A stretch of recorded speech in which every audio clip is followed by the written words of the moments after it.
শ্মশানের সিকিউরিটি গার্ডের আজকের গল্প, নিশিরাতের শেষ ট্রেন।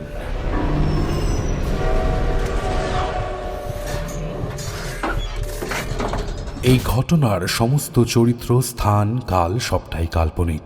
কোনো জীবিত বা মৃত ব্যক্তি বা কোনো সম্প্রদায়ের কুসংস্কার, সংস্কৃতি ও ধর্মীয় ভাবাবেগের সাথে এর কোনো মিল খুঁজতে যাবেন না। এটি শুধুমাত্র বিনোদনের উদ্দেশ্যেই নির্মিত। একজন ঘটি গরমওয়ালার ভূত এত বাড়াবাড়ি করার কারণ কিন্তু আমাদের জানা নেই।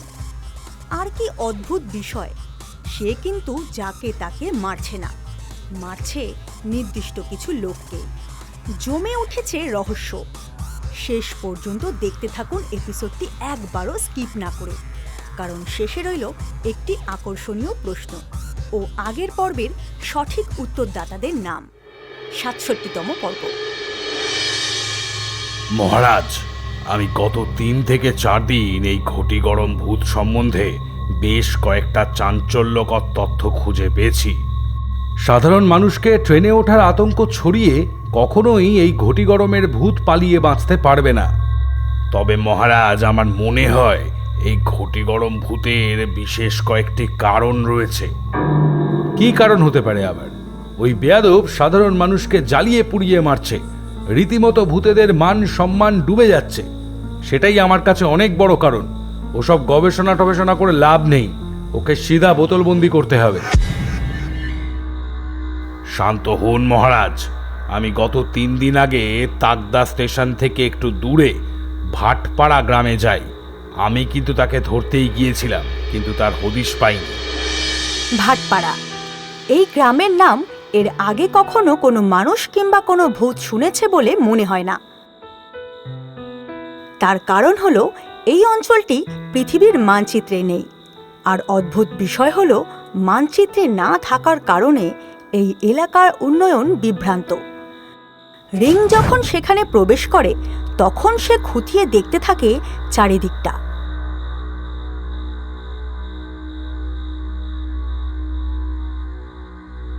কোথাও ট্যাপ কলে জল পড়ে না। বহু মানুষ জল নিয়ে আসতে অনেক দূরে দূরে যায়।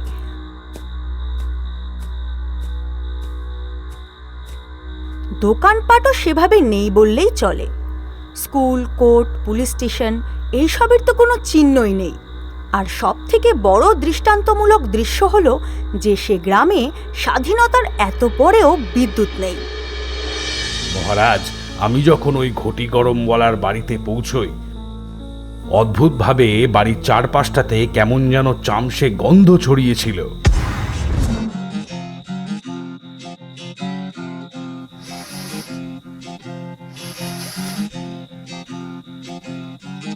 অথচ আশেপাশে মানুষজন কম হলেও যে কজন রয়েছে তাদের কোনো ভ্রুক্ষেপই নেই সে বিষয়ে। ঘরের ভেতর থেকে চামসে গন্ধ বাইরে আসছে, অথচ কেউ জানে না। এক্স্যাক্টলি মহারাজ, কারুর কিছুই যায় আসে না। তারপর আমি একটু সাহস করে ঘটি গরম ভূতের ঘরের ভেতর প্রবেশ করি, আর যা দেখি তা বর্ণনা করার মতো ভাষা আমার নেই মহারাজ। মানে, তুমি কি দেখেছো খুলে বলো। আমি প্রায় অদৃশ্য হয়েই ঘরের ভেতরটাতে প্রবেশ করি, আর দেখি মহারাজ, ওই ঘটি গরম ভূত ও তার খুব বেশি হলে 16 বছর বয়সী মেয়ে গলায় দড়ি দিয়ে পাখার সাথে ঝুলছে।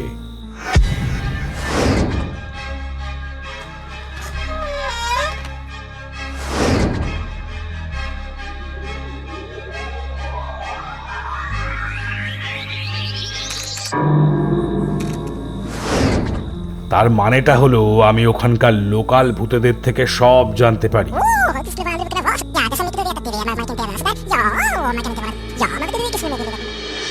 এই ঘটি গরমওয়ালার আসল পরিচয় হলো, তার নাম বিমল। ও তার এক মেয়ে ও এক ছেলে ছিল। মেয়ে ডিঙ্গি আর ছেলে শিলু।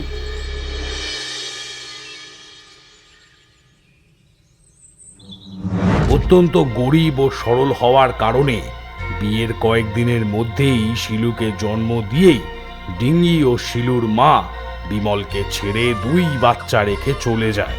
আর সেই থেকেই এই ঘটি গরম বেচেই ডিঙ্গি ও শিলুকে বড় করছিল বিমল।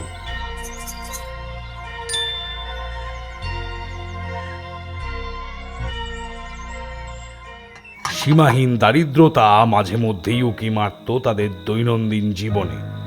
বিমল স্টেশনে ও বিভিন্ন ট্রেনে ঘুরে ঘুরে বিক্রি করত ঘটি গরম। আর সে এতটাই সরল ছিল যে তাকে ঠকানো খুব সহজ হয়ে উঠত সবার পক্ষেই। শুনেছি কয়েকদিন আগে থেকেই ডিঙ্গির উচ্চশিক্ষার জন্য টাকা জমাচ্ছিল বিমল। আর এদিকে স্বভাবে সরল হওয়ায় সেই সরলতার সুযোগ নিত নিত্য ট্রেনের যাত্রীরা। একবার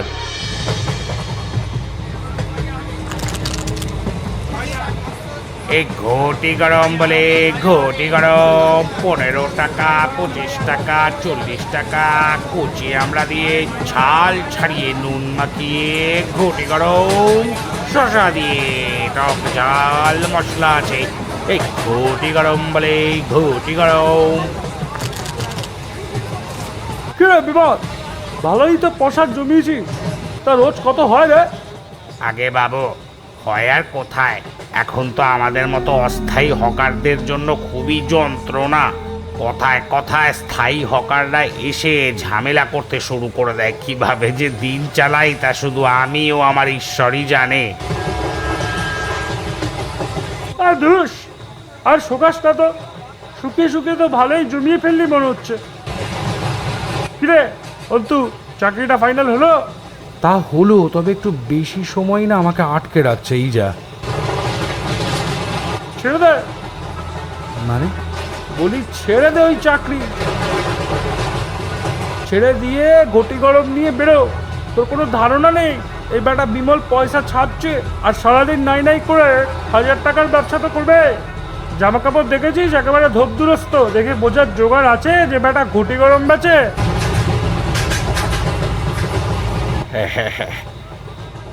আসলে বাবু, আপনারা তো সবাই জানেন আমার মেয়ে ডিঙ্গি। ও আসলে আমাকে জাঁতা জামা কাপড় পরে বেরোতেই দেয় না। গরিব হলেও বা কি, মেয়েটা আমার খুব পরিষ্কার, খুব উন্নত মনের। ওকে নিয়েই তো অনেক কিছু ভাবছি না ভবিষ্যতে। দেখেছিস তো অন্তু, এখনো তুই বিয়েটা করতে পারলি না চাকরি পেয়ে, আর ও ওর মেয়ের ভবিষ্যতের কথা চিন্তা করছে। কি করলি রে ভাই, কি করলি? হ্যাঁ ঠিক তো। হ্যাঁ বিমল, তোর এই ছোট খোকা শিলুর কি খবর রে? সে পড়াশোনা করছে না এখনো ফক্করবাজি করে বেড়াচ্ছে? একটু দুষ্ট হয়েছে বটে, ছোট তো, বড় হলে আশা করি ঠিক হয়ে যাবে। ওই ওর দিদি ওকে মানুষ করছে, আমি আর কতটাই বা সময় দিতে পারি।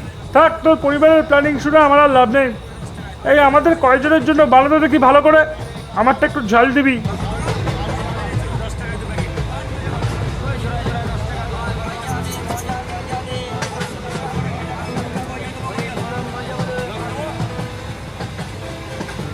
আসলে আগের অনেকগুলো টাকা বাকি হয়ে গিয়েছিল।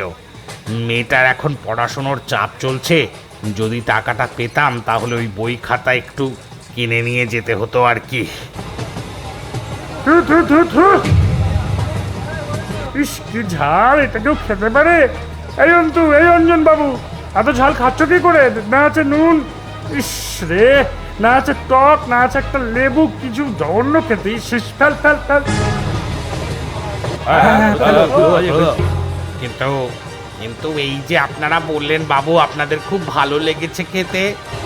এই এই যে দেখ বেটা, কুটি গরম, ছোট লোকের মতো থাকবি।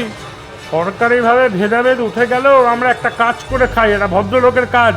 তোর মতো হকারি করে খেতে হয় না, তাই একদম মুখ সামলে কথা বলবি। কত টাকা হয়েছে রে তোর? আর তোর এই পচা ঘটি গরম অন্য স্টেশনে গিয়ে বেচে দে, আমরা আর কেউ খাবো না। এ কি বাবু, এ কি কথা বলছেন বাবু? এমন কথা বলছেন কেন? আমি কি টাকাটা চেয়ে ভুল করেছি? কোনো অসুবিধা নেই, আপনি যদি এখন না দিতে পারেন পরে দিয়ে দেবেন। এই না না না, কথা হচ্ছে বলতো, বেশি কথা বলবি না। মাস তিনেক আগে ওই দিয়েছিলেন 300 টাকা, এখন বাকি হয়েছে 1760 টাকা। নিশ্চয়ই হিসেবে কোনো গোলমিল আছে। এত টাকা হয় নাকি? ঘটি গরমে নাকি 1760 টাকা। এটাও নাকি পেমেন্ট করতে হবে? ওরে বেটা, তুই তো ঘটি গরমের নাম করে ডাকাতি করছিস। এই কম্পার্টমেন্টে কাউকে জিজ্ঞেস করতো যে ঘটি গরমওয়ালার কাছে কারো 1700 টাকা বিল জমতে পারে কিনা। আমি আর কি বলবো বাবু, আপনারাই আমার লক্ষ্মী। আপনারাই রোজ ট্রেনে ফেরার পথে আমার থেকে ঘটি গরম খান, আর আজ এই কথা বলছেন। আমি তো কখনোই চাই না। আজ আসলে ঘরে আটাটাও শেষ, ছেলে মেয়ের মুখে দুটো রুটিও তুলে ধরতে পারবো না। ঠিক আছে, 1700 টাকা না দেবেন তো দেবেন না, অন্তত যতটা পাচ্ছেন দিন। এই অন্তু, এই কথার মানেটা কি দাঁড়ালো? আমরা ওর টাকা মেরে দেবো? হ্যাঁ, এমন করেই তো বলছে যেন ওর ঘটি গরম খেয়ে আমরা উদ্ধার হয়ে গিয়েছি। এই বেটা, এই বিমল, এই কথাগুলো তুই বললি, এর জন্য তুই 1 টাকা ওর পাবি না। ভাগ এখান থেকে, ভাগ। কিন্তু বাবু, 1700 টাকা আপনাদের জন্য কিছুই না, কিন্তু আমার জন্য যে 1 মাসের রেশন। ভালোই ভালোই বলছি নেমে পড়ো, নইলে কিন্তু বড় সড়ো ঝামেলা হবে। দাদারা এত বছর ধরে এই ট্রেনে যাতায়াত করছে, এর বেশি হলে কিন্তু এই ট্রেনে তোমার মাল বিক্রিও বন্ধ হয়ে যাবে।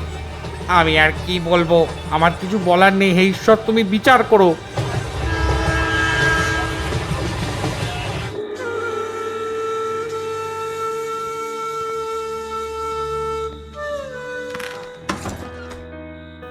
বাবা বাবা বাবা, এই দেখো আমি হাত পাখা বানিয়েছি, এটা দিয়ে তোমাকে হাওয়া করব। আর দিদি না কুলের বিচি দিয়ে গুলতি বানিয়ে মেরেছে জানো।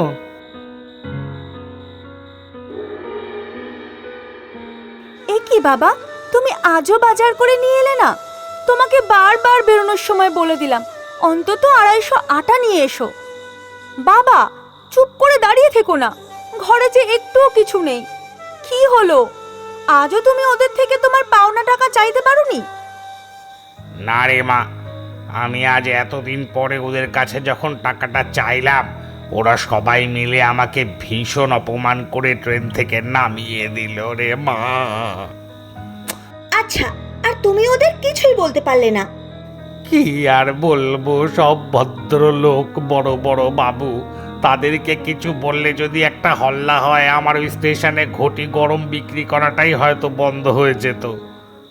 ঠিক আছে বাবা, তুমি চিন্তা করো না, আমি কিছু একটা ব্যবস্থা করে নিচ্ছি।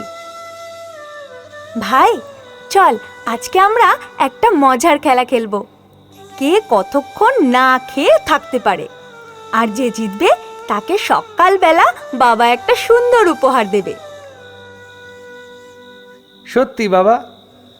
আমি বলছি, হচ্ছে না তোর? আবার বাবার থেকে জানতে হবে? নে, এবার তাড়াতাড়ি তোর খেলাধুলো বন্ধ করে ঘুমিয়ে পড়। সত্যি তো বাবা, আমি না খেয়ে থাকলে তুমি কাল আমাকে উপহার দেবে তো? আহ, খেলা কিন্তু শুরু হয়ে গিয়েছে, তাড়াতাড়ি গিয়ে শুয়ে পড়। আমি এখনই যাচ্ছি। এইভাবেই ঘনিয়ে আসে মধ্যরাত, আর আধার নেমে আসে বিমলের সংসারে। বাবা, খিদে পাচ্ছে বাবা, খুব খিদে পাচ্ছে বাবা। ব্যথা করছে পেটে, খিদে।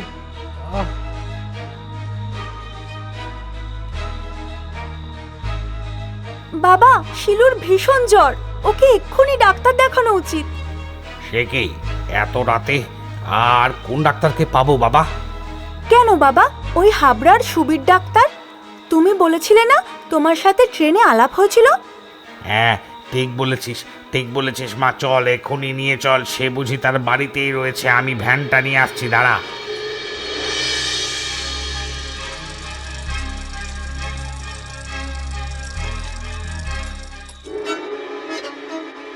সুবীর বাবু, একবার বাইরে আসুন। সুবীর বাবু আছেন নাকি? সুবীর বাবু, আমার ছেলেটার ঘোর জ্বর। সুবীর বাবু জেগে আছেন? সুবীর বাবু আছেন?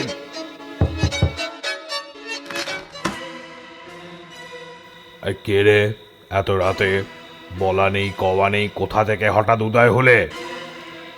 সুবীর বাবু, আমি ঘটি গরমওয়ালা। আপনার সাথে যে ট্রেনে দেখা হয়েছিল। এখন আমি ঘটি গরম খাবো, তোমাকে কে বললো? সুবীর বাবু, ঘটি গরম বেচতে আসিনি, এসেছি আমার ছেলে শিলুকে নিয়ে। ওর হঠাৎ জ্বর এসছে। তাই মধ্যরাতে আমি বা কি করব বলো তো?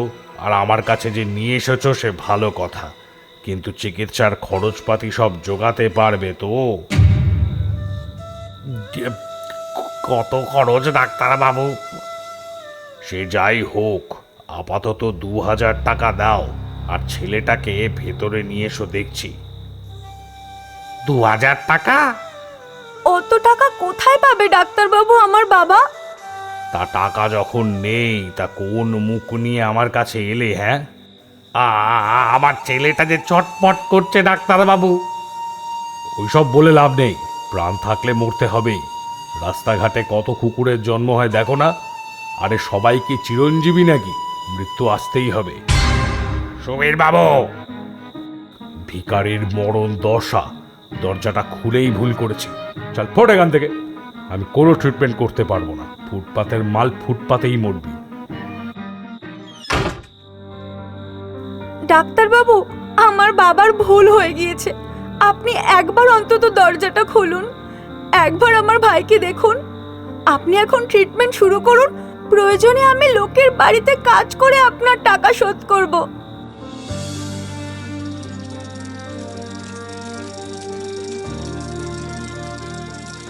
কেউ কোনো কথা শোনে না। সারাটা রাত ধরে ছোট্ট শিশু জ্বরে ছটফট করতে থাকে। ও বিধির খেলায় একসময় ছোট্ট ছেলেটা দিদির কোলেই প্রাণত্যাগ করে। নিথর দেহ নিয়ে বিমল ও তার মেয়ে ছোট্ট শিলুকে নদীর পাশে দাহ করে দেয়। একটা লোককেও তারা পাশে পায় না। শিলু চলে যাওয়ার পর থেকেই ডিঙ্গি যেন এক প্রকার প্রাসানে গিয়ে পরিণত হয়।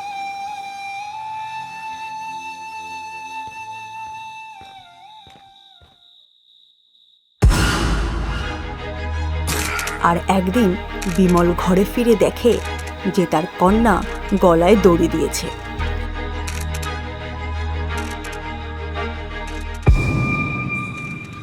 মারাত্মকভাবে ভেঙে পড়ে বিমলও সেই পথেই অবলম্বন করে।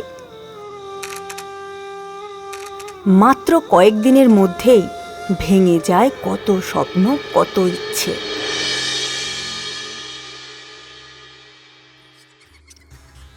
আমরা মানুষকে ছোট করতে করতে ভুলে যাই যে তার উপর আমাদের কথার কি আঘাত হচ্ছে। এবার দেখার এটাই যে আগামীতে মহারাজ খগেন কিভাবে বিচার করবে বিমলের। এবারে রইল আগের পর্বের সঠিক উত্তরদাতাদের নাম। শ্মশানের সিকিউরিটি গার্ডের আজকের পর্বের প্রশ্ন হলো, ভুতুড়ে ট্রেনটা ঠিক কটায় তাকদায় এসে দাঁড়ায়? 2:15-তে না 2:05-এ? অবশ্যই সঠিক উত্তরের পাশে নিজের পুরো নাম লিখুন।